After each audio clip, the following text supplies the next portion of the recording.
What is going on physiologically there in those two fasting periods before and after you eat? Yeah, so I've like first kind of order of business, when I first started fasting, I had a very strict, 8-hour eating window. I actually find it way more effective long term and just to make it more enjoyable to simply don't worry about the window so much as worry about just pushing that first meal Ah, got it. 4 to 5 hours in a day because you run a busy life, you're doing social stuff, you're doing business. The idea of always finishing your last meal at the exact same time can be really challenging. So I just simply focus on wake up, crush work for 4 or 5 hours, and then I might have a light meal. I'll have a big feast at dinner, and whether I finish my last meal at 10 o'clock or 1 in the morning, it's not that big a deal. The key is just pushing that first meal later in the day. I've Can tested you it. Yeah. keep going? Keep going. Sorry. Okay, no, I've tested. I've had my first meal or my last meal, like right before bed or a few hours before bed. It really doesn't make a difference. The main thing is you really want to make hitting your correct number of calories and protein as easy as possible. So I've had a lot of people that did the very strict 8-hour eating window, and it's very hard to do long It term. is. And I just found it like, and then you're rushing home. I got to get home by 9:45 so I can finish my calories at 10 o'clock. It's not necessary. It's like as long as you push that first meal a bit later, you can finish off your last meal whenever you want.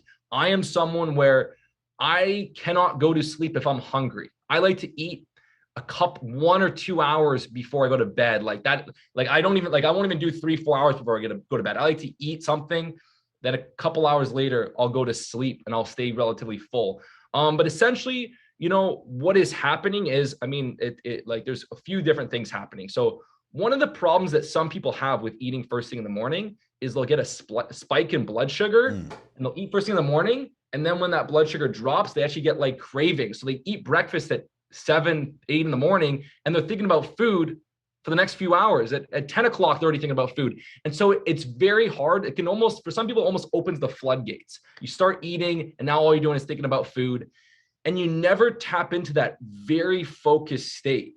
I've learned about fasting from quite a few people. Ori Hofmeckler is one, and his big concept was that human beings, evolutionary, we were designed like we were designed to fast and forage and eat light during the day and be in that sympathetic nervous system where basically you're alert, you're focused, you're energetic. And then, we're designed to have those big larger feasts in the evening, later in the day, and that shifts you into like rest and recovery mode. If you think about any animal in the wild, when they eat a big, maybe they make a kill, they eat like a big feast, they kind of play and then they rest and they go to sleep. The idea that you actually need to eat and fuel yourself before your training is actually fundamentally wrong. You have glycogen levels that you can tap into for training. You have body fat that is an amazing fuel source, especially when you want to be very focused. And as well, there's another phenomenon. Fat loss is always going to come down to the calorie deficit. But first thing in the morning, your cortisol levels are highest. And when you eat food and you spike insulin with high cortisol, that's like not the best combination. That's a great combination for fat storage.